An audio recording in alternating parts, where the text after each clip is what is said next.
T20 World Cup second semi-final India England கடையில் 27 June 8 PM start ஆகுது. அதோட ஃபேண்டசி ப்ரிவியூ பார்க்க போகிறோம். இந்தியா பொறுத்த வரைக்கும் ஸ்ட்ராங்காக இருக்காங்க. அன்பீட்டன் சைடு அந்த சீசனில் தொடர்ந்து இருக்கிறாங்க.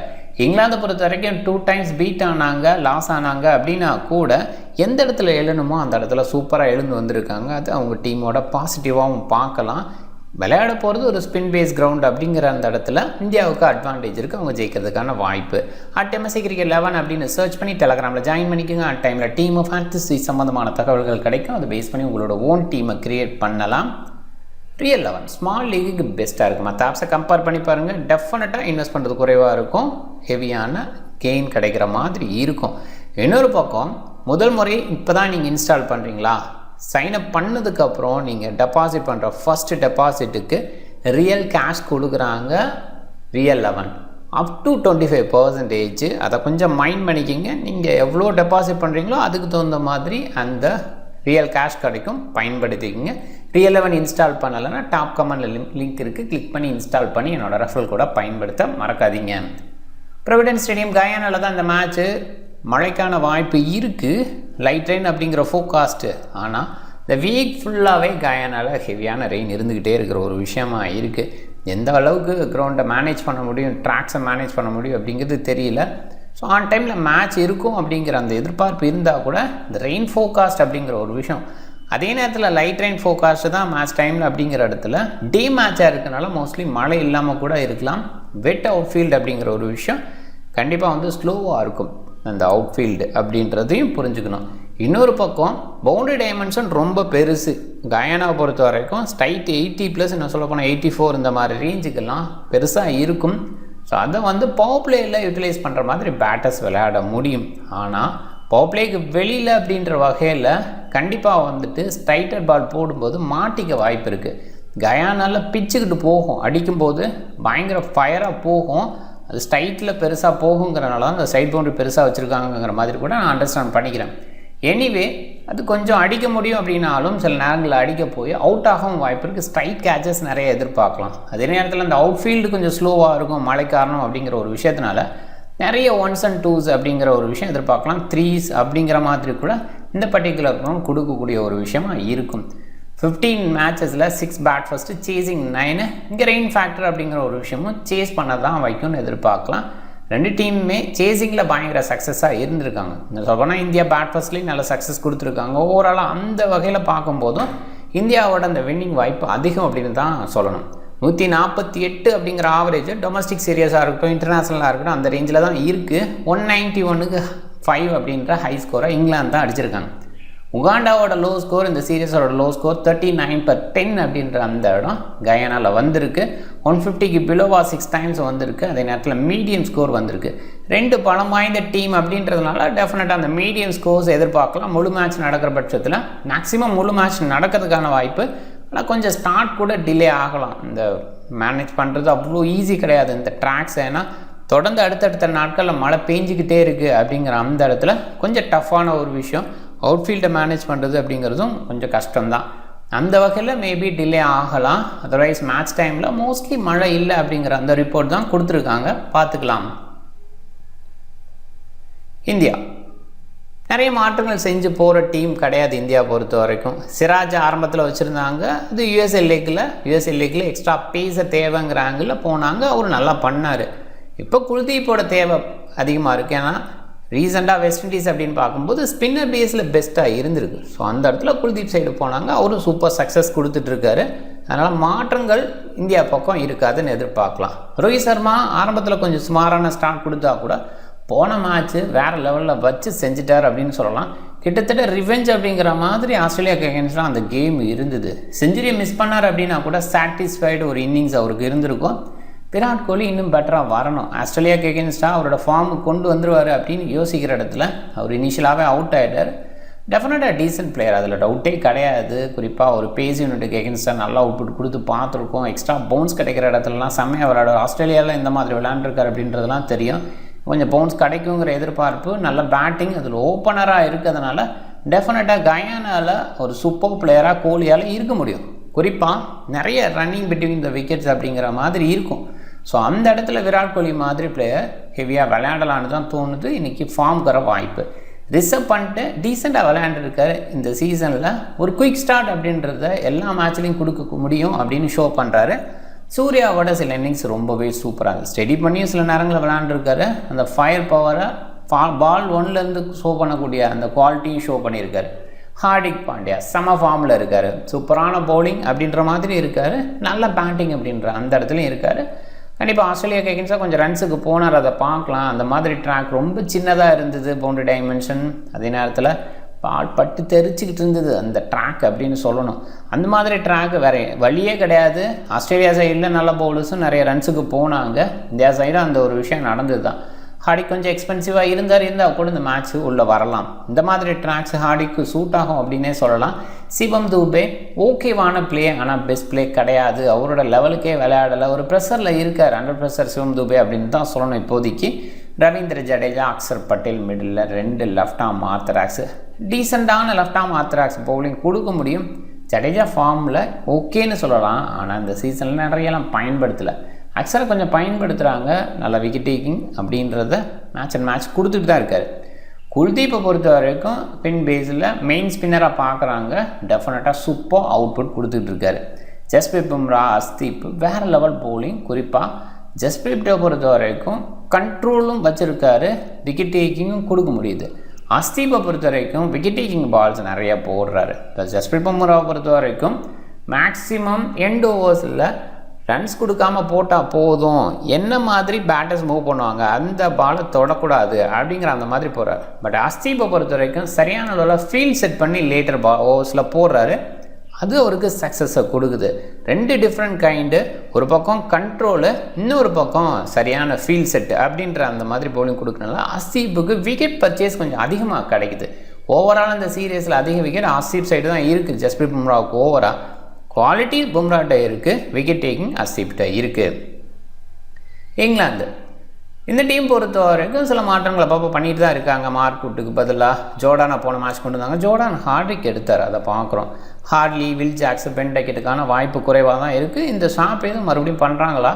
மோஸ்ட்லி ஜோர்டான் சைடு போகிறது ஓகே. ஏன்னா இந்த மாதிரி ட்ராக்ஸுக்கு சூட்டபுள் பவுலர். குறிப்பாக கயானா ஸ்ட்ரைட் பவுண்டரிஸ் பெருசாக இருக்கும்போது ஜோர்டான் ஸ்ட்ரைட்டாக போட்டு மேக்ஸிமம் ஸ்ட்ரைட்டாக ஆட வைப்பார். அந்த ஸ்லோயர் பால் போடக்கூடிய எபிலிட்டி அவர்கிட்ட இருக்குது. ஸோ அதை பயன்படுத்திக்க பார்ப்பாங்க.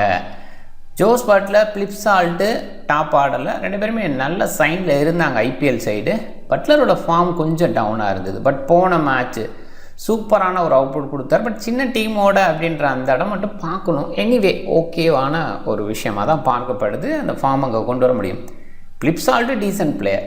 ஜானி பாய்ஸ்டா டீசெண்டான அவுட்புட் கொடுக்க முடியும். ஓரளவுக்கு ஓகேன்னு சொல்லலாம். இந்த சீசனில் படுற ஃபீல் இருக்குது. ஏன்னா இந்த சீசனுக்கு முன்னாடின்னு பார்க்கும்போது இந்தியாவோட டெஸ்ட் கிரிக்கெட் விளையாட அந்த இடத்துலையே டோட்டலாகவே ஃபெயிலியர் ஆனார். எவ்ரி மேட்சும் ஃபெயிலியர் அப்படின்றத ஷோ பண்ண அதை பார்த்தோம். அதுக்கப்புறமும் சில மேட்சஸ் விளையாடுற இடத்துலையும் டொமஸ்டிக் சீரீஸ்லேயும் சரி டோட்டலாகவே விளையாடலை, அப்படி தான் போயிட்டு இருந்தார்.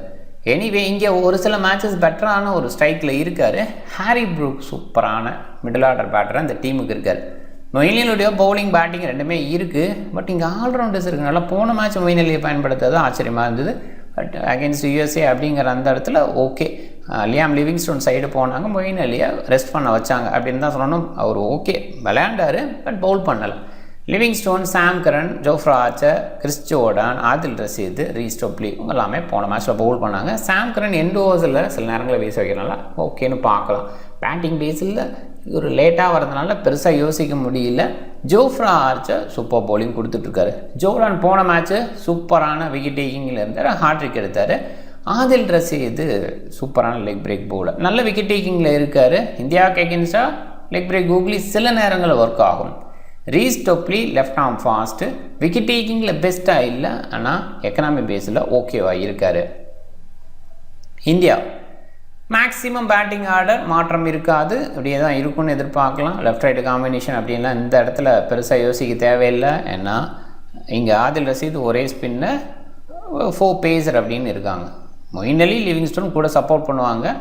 ஏன் இந்த இடத்த மென்ஷன் பண்ணுறேன்னா சிவம் துபே ஸ்பின்னர்ஸ் நிறையா இருக்கிற இடத்துல ப்ரொமோட் ஆவார். ஸோ அந்த ஒரு விஷயம் இன்றைக்கி நடக்காதுன்னு எதிர்பார்க்கலாம். இங்கிலாந்து சைடுன்னு பார்க்கும்போது மோஸ்ட்லி இந்த பேட்டிங் ஆர்டர் இருக்கும். ஒரு பாயிண்டில் left hand, left arm orthodox bowling and unorthodox அப்படிங்கிற அந்த 2 இருக்குது. ஸோ அந்த பேஸில் மொயின் அலி, சாம் கரன் எதுவும் ப்ரொமோட் பண்ணுறாங்களா? ரீசெண்டாக மொயின் அலி ப்ரொமோஷன் தான் இருந்துக்கிட்டு இருக்குது, சாம் கரன் ப்ரொமோஷனை யோசிக்க மாட்டுறாங்க. பவுலிங் பேஸில் ஆப்ஷன் நிறைய இருக்குது. சூர்யா வரைக்கும் பவுல் பண்ண மாட்டாங்க, பாட்டமில் இருக்க 7 பிளேயர்ஸும் பவுல் பண்ணுவாங்க. சிவம் துபேவோட பவுலிங் பெருசாக எதிர்பார்க்க தேவையில்லை. ஹார்டிக்கு ஜடேஜா, அக்சர், குல்தீப், பும்ரா, அஸ்தீப்புங்கெல்லாம் பவுல் பண்ணுறாங்க. ஃபுல் கோட்டான்னு யோசிக்கிற இடத்துல குல்தீப், ஜஸ்பிரித் பும்ரா, அஸ்தீப்போட பவுலிங் இருக்குது. அக்சர், ஜடேஜா பக்கம் ஓகேன்னு சொல்லலாம். ஏன்னா இங்கிலாந்து பிளேயர்ஸு குறிப்பாக லெஃப்ட் ஆர்ம் மார்த்தர் ஆக்ஸுக்கு அவுட் ஆகுறது நம்ம பார்த்துருக்கோம். அந்த பேஸில் வேணால் யோசிக்கலாம். அதர்வைஸ் இவங்களோட ஓவர்ஸும் குறைவாக இருக்கிறதுக்கான வாய்ப்பு தான் இருக்குது. ஏன்னா நிறைய நேரங்களில் ஹார்திக் பாண்டியா முழுமையான ஓவர் வீசிடுறாரு. குல்தீப், பும்ரா அண்ட் அஸ்தீப்பை தான் முழுமையாக நம்பி போகிறாங்க. அவங்க ஃபுல் டைம் பவுலர்ஸாக இருக்கனால அவங்களுக்கு முழு ஓவர் கோட்டா கிடச்சிருது. அதனால் அக்சர் ரவீந்திராவோட ஓவர் குறையுது. ஸ்லாக் ஒன்று பார்க்கும்போது ஆப்வியஸாக பும்ரா அண்ட் அஸ்தீப் தான் வீசுகிறாங்க. அதில் அஸ்தீப்போட விக்கெட் டேக்கிங்கை பற்றி நம்ம பேசுகிறோம். இங்கிலாந்து பவுலிங் ஆப்ஷன் பார்க்கும்போது இங்கேயுமே பாட்டமில் இருக்கிற 7 மெம்பர்ஸும் பவுல் பண்ணுறாங்க. அதில் ஃபுல் கோட்டான்ற இடத்துல யோசிக்கும்போது Archer, Adil Rasheed, Topley side அதிகமாக போவாங்க. இவன் கிறிஸ் ஜோர்டானும் அதிகமாக வீசினா ஆச்சரியப்படுறதுக்குல. சாம் கரனுக்கு இந்த மாதிரி ட்ராக்கு ரொம்பவே சூட்டபிள் ட்ராக்காக இருக்கும். அதை அண்டர்ஸ்டாண்ட் பண்ணிட்டு அவருக்கும் ஓவர்ஸ் அதிகமாக கொடுக்குறாங்களான்னு பார்க்கணும்.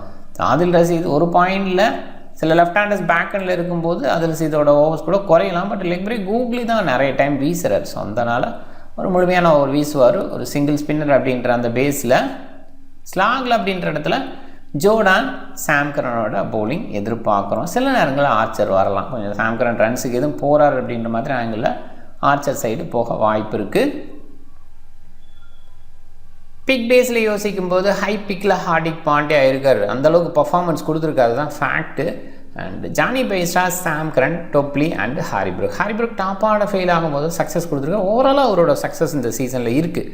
Johnny Bairstow decent player, top ஆர்டரில் மறுபடியும் அதே தான், ஒரு ஸ்டெபிலிட்டி கொடுக்கக்கூடிய ability. And top order player failure ஆனாலும் ஓரளவுக்கு ஸ்டெடி பண்ணி போக முடியும். சாம் கரனோட எண்டோர் பவுலிங் இந்த ட்ராக்கு எண்டோவர்ஸில் பெட்டராக இருக்கும். நான் ஏற்கனவே சொன்ன மாதிரி ஸ்ட்ரைட் பவுண்டரி பெருசாக இருக்கும்போது பவர் பிளேயில் செட் பண்ணுறது ரொம்ப கஷ்டம். ஃபீல்ட் செட் பண்ணுறது அவ்வளோ ஈஸி கிடையாது. 2 ஃபீல்டர் தான் வெளியில் அப்படிங்கும்போது தேர்ட் மேன் சைடு செட் பண்ணுறதா ஸ்ட்ரைட்டாக செட் பண்ணுறதா. மேக்ஸிமம் இந்த ஸ்ட்ரைட்டாக செட் பண்ணும்போது 30 yard சர்க்கிள் க்ளோஸாக வந்து நிற்கணும். அது அவ்வளோ ஈஸி கிடையாது. அப்போ கவர்ஸில் பவுண்ட்ரிஸ் போயிடும். அது வெளியில் போய் நிற்கிறோன்னா ஸ்ட்ரைட் பவுண்ட்ரிஸை தடுக்கிறது அவ்வளோ ஈஸி கிடையாது. ஸ்ட்ரைட் பெருசாக இருந்தால் கூட அந்த இடத்துல டைம் பண்ணால் போதும், பவுண்ட்ரிஸ் கிளியர் பண்ணோம். அந்த மாதிரி ட்ராக்காகவும் இருக்குது. ஸ்ட்ரைட்டாக அடிக்கும்போது ரொம்ப வேகமாக போகிற மாதிரி ஒரு ட்ராக்காகவும் இது இருந்திருக்கு. ஸோ அதெல்லாம் கொஞ்சம் மைண்ட் பண்ணோம். ஸோ அந்த இடத்துல மைண்ட் பண்ணிவிட்டு யோசிக்கலாம். அண்டு இங்கே சாம் கரன் எண்ட் ஓவர்ஸில் வீசும்போது கொஞ்சம் ஸ்லோ ஆகும், பால் சைன் குறையும். ஸோ அந்த மாதிரி இடத்துல சாம் கரனை கொஞ்சம் கன்சிடர் பண்ணுறது better. Raise Topley initial over manage பண்ணி வீசுறது விக்கெட் டேக்கிங்கில் சில நேரங்களில் ஓகேவாக இருந்திருக்கு. குறிப்பாக லெஃப்ட் ஆர்ம் பீசர் அப்படின்ற இடத்துல இந்தியாவோட டாப் ஆர்டரில் இருக்க ரோஹித் சர்மா, விராட் கோலி கஷ்டப்பட்டுருக்காங்க. ஸோ அந்த பாயிண்டில் மட்டும்தான். அதர்வைஸ் அவரை பெருசாக யோசிக்க வேணாம்னு சில நேரங்களில் சொல்லுது. சேஃபாக Pandya, Rohit and Jos Buttler யோசிக்கலாம். இதில் ஜோஸ் பட்லர், ரோஹித்தை டெஃபினட்டாக யோசிக்கலான்னு தான் தோணுது. பட் ரோஹித் ஃபார்மும் ஜோஸ் பட்லர் ஃபார்மும் கொஞ்சம் போன மேட்ச்சில் விளையாண்டா கூட கன்சிஸ்டண்ட்டாக இருக்கான்னு யோசிக்கணும். இந்த ட்ராக் பேஸில் யோசிக்கும்போது நான் ஏற்கனவே சொன்ன மாதிரி ஓப்பனர்ஸ் கொஞ்சம் என்ஜாய் பண்ணலாம். ஏன்னா ரொம்ப ஃபீல்டை பொறுத்த வரைக்கும் ஸ்ப்ரெட் ஆகிருக்கும். அப்போ ஸ்ட்ரைட்டாக ஆடினா விளையாடலாம். அந்த மாதிரி ட்ராக்ஸில் ஸ்கோர்ஸ் பண்ணலாம். அந்த மைண்டில் ரோஹித் சர்மா, ஜோஸ் பட்லரை கேப்டன் ட்ரை பண்ணலாம். ஹார்திக் பாண்டியா ஆல்ரவுண்ட் பர்ஃபார்மன்ஸ் கொடுத்துட்ருக்காரு. அண்ட் ரிஸ்க் எடுக்கணும்னு நினச்சா விராட் கோலி 1 செகண்ட் ஒரு ஓப்பனர். இன்றைக்கிட்டே அவருக்கான டேவாக கூட இருக்கலாம். இது வரைக்கும் ஒரு சைன் பண்ணல, இன்றைக்கிட்டே அவர் பண்ணலாம். ஹஸ்தீப்பை ஏன் சொல்கிறேன்னா பும்ராவுக்கு ஓவராக ஹஸ்தீப்பை யோசிக்கலாம். பும்ரா மேக்ஸிமம் எக்கனாமி பேஸில் வீச நினைக்கிறாரு. ஹஸ்தீப்பை பொறுத்த வரைக்கும் விக்கெட் டேக்கிங் பால்ஸ் நிறைய போடுறாரு. அவர் நிறைய வெரைட்டி எண்ட் ஓவர்ஸில் வேரியேஷன் காமிக்கிறாரு. அதில் நிறைய நேரம் விக்கெட்ஸ் விழுது. குல்தீப்போட போலிங் ஒரு ஸ்பின்னர் குல்ஷா அப்படிங்கிற மாதிரி முன்னாடி இங்கிலாந்து ஆட்டம் காட்டினாங்க தொடர்ந்து அடுத்தடுத்த சீரியஸில். ஸோ அந்த இடத்துல குல்தீப் பெட்டர் அவுட்புட் கொடுக்க முடியும். இதுக்கு முன்னாடி குல்தீப், சஹல் அந்த காம்பினேஷனில் சக்ஸஸ் பண்ணாங்க. குல்தீப் மட்டும் இன்னுமே இம்ப்ரூவ் ஆகி இருக்கிறத இப்போ பார்க்குறோம். அந்த பேஸில் அவரை கேப்டனாக ட்ரை பண்ணலாம். இந்த மாதிரி ட்ராக்ஸுக்கு ஸ்பின்னர்ஸ் கொஞ்சம் சூட்டாகவும் ஆகலாம். ஸோ அதே நேரத்தில் குவாலிட்டி ஸ்பின்னர் சூட் ஆவாங்க, அதையும் மைண்ட் பண்ணிக்கோங்க. ஸோ ஏன்னா ஆதில் ரஷீத் ஒரு பக்கம் நல்லா இருக்கார், அவரை கொஞ்சம் யோசிக்கலாம், தப்பு இல்லை. பட் அதே நேரத்தில் ஆதில் ரஷீத்தை மேனேஜ் பண்ணி விளையாடுற மாதிரி இந்தியன் பேட்டர்ஸ் இருக்காங்க. பட் இங்கிலாந்து பேட்டர்ஸு ஸ்பின்னர்ஸுக்கு தடுமாறி நிறைய நேரங்களை பார்த்துருக்கோம். அந்த வகையில் குல்தீப் ஒரு டீசன்ட் சாய்ஸாக பார்க்குறேன். டீம் பாருங்கள். கேப்டன் ஹார்திக் பாண்டியா, பட்லரை வைஸ் கேப்டன் போட்டிருக்கேன். ஒரு பாயிண்டில் ஒரு க்ளோவ் பாயிண்ட்டும் கொடுக்க முடியும் அப்படின்றது. சால்ட் எடுத்திருக்கேன். சால்ட்டுக்கு பதிலாக கொஞ்சம் ஆதிர் ரஷீத் சைடோ இல்லை ஜானி பைஸ்டா சைடோ யோசிக்கலாம். மிடில் மொயின் அலி இந்த மாதிரி கூட யோசிக்கலாம். ஏன்னா லெஃப்ட் ஹேண்டர்ஸ் இந்தியா சைடு நிறைய பேர் இருக்காங்க. லேட்டர் பேஸில் மொயின் அலி இன்ட்ரடியூஸ் பண்ணால் அப்படிங்கிறாங்கல்ல. பட் இன்னொரு பக்கம் லிவிங்ஸ்டோனும் இருக்கார். அவர் லெக் பிரேக்கு ஆஃப் பிரேக் ரெண்டையுமே மாற்றி போட முடியும். ஸோ அந்த பேஸில் அவருக்கு போயிட்டாங்கன்னா அப்போ மொயின் அலிக்கு ஓவர்ஸ் கிடைக்காம போகும். ஸோ மொயின் அலி பெரிய ஸ்கோர்ஸ் அடிக்க மாட்டார், கஷ்டப்படுறார் அப்படின்னு தான் சொல்லணும். இன்னொரு இடத்துல இந்த மாதிரி ட்ராக்ஸ் மைண்ட் பண்ணால் நிறைய நேரம் சில பிளேயர்ஸ்லாம் சின்ன பவுண்ட்ரிஸை பெட்டராக டேக்கிள் பண்ணி ஆடுவாங்க. அதில் ஸ்ரேயாஸ் ஐயர் மாதிரி பிளேயர்லாம் பார்த்திங்கன்னா சின்ன பவுண்ட்ரி இருந்ததுன்னா பெரிய ஸ்கோர் ஈஸியாக பண்ணிடுவாங்க. அது பார்த்துருக்கோம். அவங்க மைண்ட் செட் அப்படி ஆயிரும். சில நேரங்களில் பெரிய பவுண்ட்ரிஸை பார்த்தா அப்போ பெட்டர் அவுட்புட் கொடுக்குற சில பிளேயர்ஸ் இருக்காங்க. அது விராட் கோலி மாதிரி பிளேயர்ஸ் நல்லா பண்ணுவாங்க. அதனால் விராட் கோலி இன்றைக்கி டீசெண்டாக விளையாட வாய்ப்பு இருக்குது. ஸோ மற்ற மேட்சஸில் நான் அவ்வளோவா அவரை சொல்லலை. பட் இந்த மேட்ச்சில் அதுக்கு சொல்கிறதுக்கு காரணம் அவரோட மைண்ட் செட்டு இன்றைக்கி பெட்டராக இருக்க வாய்ப்பு இருக்குது. ஸோ அகெயின்ஸ்ட் இங்கிலாந்து கண்டிப்பாக பேஸ் பவுன்ஸ் கொடுப்பாங்க. அதை யூட்டிலைஸ் பண்ணி பவர் பிளேயர்லேயே பெட்டராக விளையாட வாய்ப்பு இருக்குது. கோலி அங்கே செட் ஆகிட்டான்னா பெரிய இன்னிங்ஸாக இன்றைக்கி பில்ட் பண்ண முடியும். ஸோ அதனால் இந்த ட்ராக் அவருக்கு சூட் ஆகும். அதில் 2-3s அப்படிங்கிற ஒரு விஷயத்த கொடுக்குற மாதிரி ட்ராக் தான். கேப்ஸை பிக் பண்ண முடியும். நிறைய கேப்ஸ் கிடைக்கும் இந்த ஃபீல்டு ஸ்ப்ரெட் ஆகிறதுனால. ஸோ அதெல்லாமே விராட் கோலி நல்லா பண்ண முடியும். இன்றைக்கி விராட் கோலி டீசன்ட் கேப்டன்னு சொல்லலாம். பட்லரை விட கூட விராட் கோலி வைஸ் கேப்டனாக ட்ரை பண்ணி கூட முயற்சி பண்ணுங்கள். பவுலர் சைடு ஹர்ஷ்தீப், பும்ரா, குல்தீப் சூப்பராக விக்கெட் எடுக்கிறாங்க. அவங்கள மிஸ் பண்ணி போக முடியாது. ஆர்ச்சர், ஜோர்டான் சைடு போயிருக்கேன். நீங்கள் சாம் கரன் சைடு கூட கொஞ்சம் யோசிக்கலாம். சால்ட்டுக்கு பதிலாக கூட நீங்கள் சாம் கரன் அப்படிங்கிற மாதிரி கூட யோசிக்கலாம். நீங்கள் டிஃப்ரெண்ட் டீமை ட்ரை பண்ணுங்கள். இந்த வீடியோ பிடிச்சிருந்தால் லைக் பண்ணுங்கள். உங்கள் ஃப்ரெண்ட்ஸுங்களுக்கு ஷேர் பண்ணுங்கள். சேனலை சப்ஸ்கிரைப் பண்ண மறக்காதீங்க. மிக்க நன்றி.